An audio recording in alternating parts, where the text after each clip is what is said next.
Welcome back, my friends and fellow business people who use content to drive organic traffic to your business. I'm probably going to need to come up with a better nickname for you. Look, I have done website roasts before.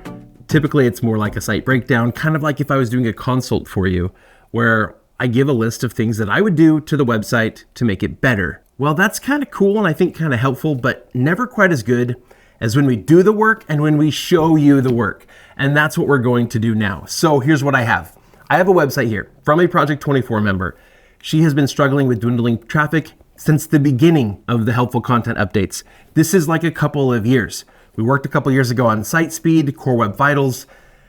I wasn't convinced that was driving the drop in traffic, but it was a concern. And so I helped her with that a little bit. And I can see that she's continued to make further strides there. But the traffic is still dwindling. So we're going to dive in now and we are going to make a plan for exactly what needs to happen to this website. And over the course of a few videos, we're going to take all of those action steps that we can and that the owner of the website's okay with, and we're going to put them into practice starting now. Here is the website. This is horsefactbook.com. It contains a lot of facts about horses. Lucy, who owns this website, knows a lot about horses. She has personal experience. So that doesn't seem to be an issue. But when we look at the traffic, even year over year, and last year it was down from before. Year over year, it's down about another 50%. Now, this latest update in March didn't seem to really hurt it, but back in September, it took a pretty big hit. So to keep us organized, we're going to focus today specifically on 4 areas. The first one I want to look at is kind of like site structure, internal linking, categories, that kind of stuff. I've already taken a little bit of a look and we've got several categories up here, right? We have trivia, we have about, we actually have some others that aren't showing up here. Makes me concerned a little bit that maybe some of these blog posts aren't actually linkable or reachable just through clicks from the homepage. One example of that, I know there are blog posts in a category called fun, which I don't see up here. I think there was a category called FAQs. And I know that because I was in the Google Analytics looking and her permalink structure shows category than blog posts. But it's possible some of these posts are in multiple. So I'm gonna go ahead, I'm gonna click on trivia. And I just kind of wanna see what sort of content she has. And then we're gonna click into some of these blog posts and look at what the internal linking is like. So trivia, the ultimate guide to the 105 best horse names. Okay,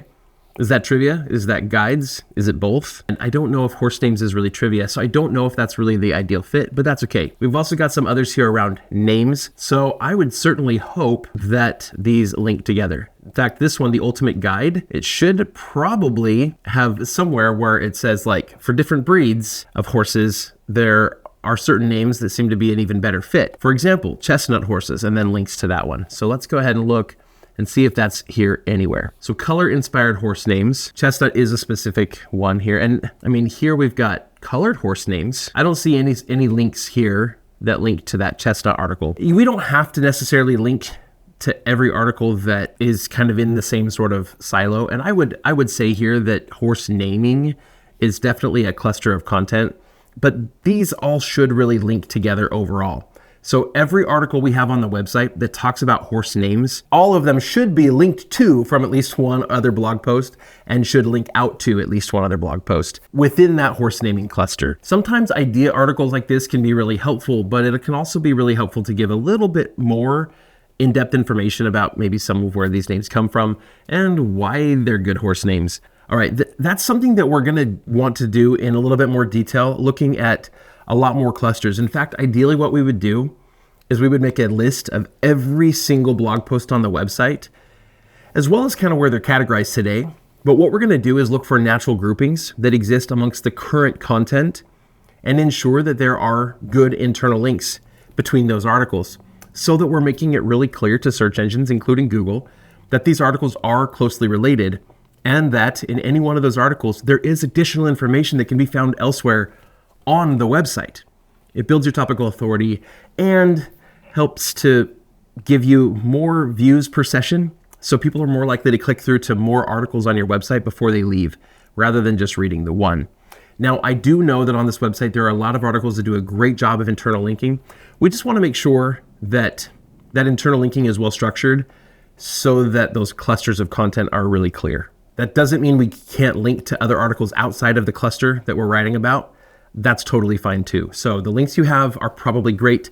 In fact, from what I've seen across the website, they're quite good. But we just want to make sure that these clusters are pretty well defined. All right, next I want to talk about some of the top content on the website. So I'm not going to reveal because I'm nice and I don't want to inspire a whole ton of competition on some of the top articles that Lucy's written. So I'm not going to tell you exactly which articles are the top ones on the website. But I did look at the top 10 or so articles over both the last 90 days and over the last 30 days. 9 out of 10 are the same, whether it's the 90-day period or the 30-day period. And there's a bit of a drop-off. The top one is getting 536 page views in the last 30 days. And the next one's 471, then 347, 325, then down to 190. So there aren't that many blog posts that are doing more than a couple hundred page views a month. And in the top 10, at least the bottom in the top 10 is still getting over 150 page views a month. We're doing okay. And realistically, for this time of year, I would expect to have a little bit lower traffic than in the summer. But still, when I looked at the analytics, the overall trend is not great. But what I love to do is to look at this top content and look for opportunities. So within the top content, I see a few places where either we can look and make sure that we have strong clusters for each of these top articles. So there's other articles to link to that are closely related. Not just other articles on the website that might be helpful for the reader, but other ones that are very closely related. So they're much more likely to be helpful for this specific reader. So that's another step that we're going to want to go through, is just to, as we're going through our clustering, we're going to look for other opportunities. And we're going to look for opportunities to add content to the website that would be ideal for the people that are coming to these articles. Now, I didn't get Google Search Console access, and so without that, it's hard to see the specific search queries that people are typing in and then landing on these articles, which would actually give me even more insight. So I'm going to have to talk to Lucy and see if she doesn't have Google Search Console set up. We're going to add that right away because that's going to give us so much more intelligence for the future. So overall on structure, I'm going to say she's doing a good job, but we're going to need to dive in really deep. And it's a lot harder to do after the fact. It's usually a lot easier to plan your website around clusters. It's a little harder to do after the fact when you have hundreds of articles and now you're like, okay, I've got to list all of them and try to group them together. But that's what we're going to do. And maybe we can use AI to help us with that. We'll cover that in more detail in another video. Now let's dive into the content itself. So looking at a specific article, let's just pick one at random. I'm going to go to page 3 and I'm just going to scroll. My eyes are closed. All right. Endurance writing, a beginner's guide to getting started.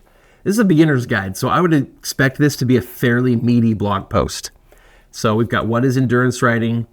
Hopefully if I'm looking this up, I have kind of an idea, but it's good that you're giving a little bit of a background. It's not a real long background, but it's there, right? What do you need to know? Okay, so this is just one example. So without even reading the whole blog post, I want to point out a couple things in this section. It says, what do you need to know about endurance writing? First of all, let's talk about that headline. It's not totally standalone. If I were to see that heading in a SERP, because Google does this, they'll use your subheading sometimes as the title, the SEO title in the SERP, if that's the thing that people are searching for. So if that's the closely related part of your article to their answer, sometimes they'll do that. Here, this could be like 5 things any endurance horse rider needs to know. That would be a better standalone title. It could do reasonably well in the SERP. If somebody saw that, they might be more interested in clicking on that. But what you need to know about endurance riding, like endurance riding what?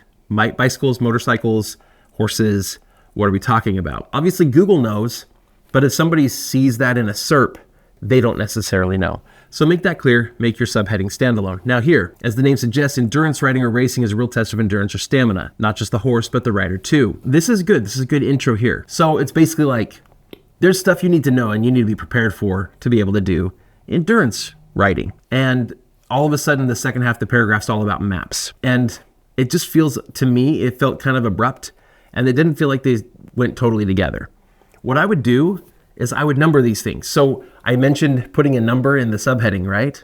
So 5 things or 4 things, however many it ended up being. So here, when you say, so what else do you need to take into account before starting out in the endurance world? Well, here are 4 things. 1, you need to be happy spending a lot of time in a saddle. And then I'd say number 2, you need to be able to read a map well. Many races, especially long ones, will issue you a map and you'll have to find your way to the various checkpoints. That's an important standalone thing I need to know. Number 3, you need to be able to control your horse's pace. Not just so that you maintain a steady pace, but so that you don't tire your horse or yourself out too quickly. So right now we've got like 2 principles or 2 things to take into account in paragraph 1, 2 more things in paragraph 2. I would just break them out and number them. So number 3, control the pace. Number 4, be able to do basic first aid. So you got 4 things there. Just number them. It'll make the formatting more interesting. It'll make that stand out. People will want to see that list. And it's just one little piece of the article. I think an article like this, you should absolutely be linking out to other articles about endurance riding. By linking to additional articles about endurance riding, we're going to build a strong cluster around this topic of endurance riding. You could have 5 great horse workouts to prepare your horse for endurance riding, 5 great workouts to prepare you for endurance horse riding, and so many other things, horse nutrition for endurance riding. There are probably numerous different things that we could cover about endurance riding that would build your authority on the topic of endurance riding. If this is the only one, and I don't know, but if this is the only article about endurance riding, then it's really fairly superficial. It's a decent guide and it's good information, but as far as your website goes, the content's kind of thin. I just think that there may be several of these sections that you could write substantially more as its own standalone article and then link out to it. So if that's what I would do, or if you want to start making video content, you could make videos about some of these specific aspects. Anyway, I just think that we could probably go into a lot more depth, but to do that, we're going to break it into multiple blog posts and we're going to use internal linking and treat that like a cluster of content. All right, so when it comes to the helpfulness of content, I'm going to say your content is good. It's very helpful. You clearly have the knowledge of the topic. What I'm not seeing here is you put into this, okay? So like this article could easily have been written by me, and I don't know anything about endurance horse riding. What I'd love to see from you is, and if you haven't done like endurance riding yourself, I think that's okay, but you probably know people that have. You probably know stories that you could include in here, even if it's of other people. I would use examples to illustrate more what you're explaining rather than just giving me the facts. So that would improve the helpfulness. We also talked about how we're going to build clusters of content around this kind of stuff. And now you can see how this one website could turn into 1,000 or more articles just to cover everything that you've covered in depth. And that's where I think the structure of the website, we're probably covering too many different things. Man, this video is already going long and I haven't even gotten through. We'll call it 2 down. Okay, let's talk monetization real quick. This site is monetized with, from what I can tell from the affiliate side, basically just Amazon. Actually, the way that the monetization is done with Amazon, I'm pretty okay with. Here we've got internal links to other blog posts. I showed those a minute ago. Right here, do you need any special kit? We've got internal links that link to other blog posts that are gonna have Amazon links. That's cool. We also, at the bottom of blog posts, have this kind of recommended products section where we're recommending some of her favorite products that she uses for horses. What would make this even better is if we were to have one of these for each maybe category of content on the website. And that way, depending on what the category is, we could make the recommended products like even more closely related to what the article is. But as it is, it's a reusable block. It's being inserted into every article. And I think that works. There's nothing about the approach to affiliate links here that is spammy, that feels really pushy. And I think that would even give Google any pause. We also have an email call to action and lead magnet. So there's a free 12-page horse record kit and there's an email list. Now that is not in and of itself monetization, but it's setting things up for monetization and it's giving people kind of a preview of what an info product from this site owner would actually look like. And so I think that's a really good thing. I think maybe we should start thinking about what that could look like. What could we do to take that a step further and have a product we could sell? I think that would actually help level up this website quite a bit. The other way the site is monetized, which you're not seeing right now, is with ads. So I'm going to open this up in a different browser. Okay, so on the homepage here, Smart, there are currently no ads. It looks like there may be like a sticky footer ad that's just not showing. But when I click into a blog post, we'll just pick a random one. But look at this. We've got these two sidebars and they stick with you the whole time. We have a video that sticks with me the whole time. We have a big ad inserted right here, followed immediately by, this is Humix. This is Zoic's video player. So it's showing videos from other people that may or may not have anything to do with the content on this website. We got these other sidebar ads. We just have a lot of ads. I've seen several places where we're getting ad immediately followed by video, or ad immediately followed by another ad. And so your own images often get lost with the ads.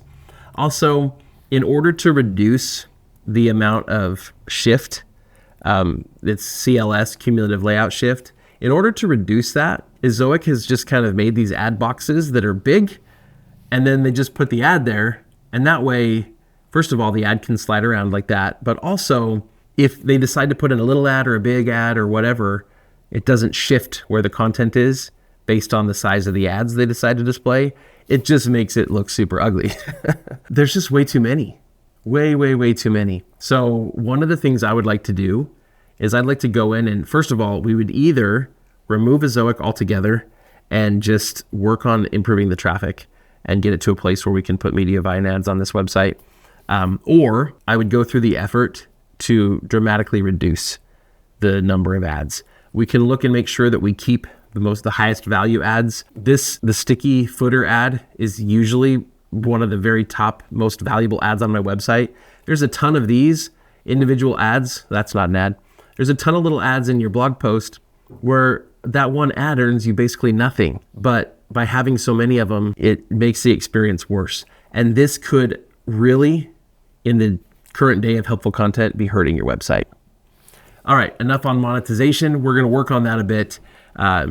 We'll start by focusing on the ads, but then we're going to look at the fourth piece, and I think that's going to help your monetization too. The fourth thing that we want to look at is just the branding and site reputation. When I do a Google search first for Lucy Horse Factbook. So we're looking at the author of the website. In fact, let's go to the About page. About me, my name is Lucy. So it is about you more so than about the website itself, which I think is great because you're pitching this website as an independent blog written by you, which I think is totally fine. So I think this is good. So when I Google you though, Lucy Horse Factbook, I get this from Google. Lucy is a guest blogger from the Horse Factbook who shares tips for avoiding boredom in horses' work and daily lives. So Google's AI thinks that you're a guest blogger. Now, partly that's because you've written guest posts on a couple other people's websites, but mostly you're actually the owner of a website called Horse Factbook. You're not like a guest blogger. That's just something that you do sometimes. For some reason, that's how Google is thinking of you.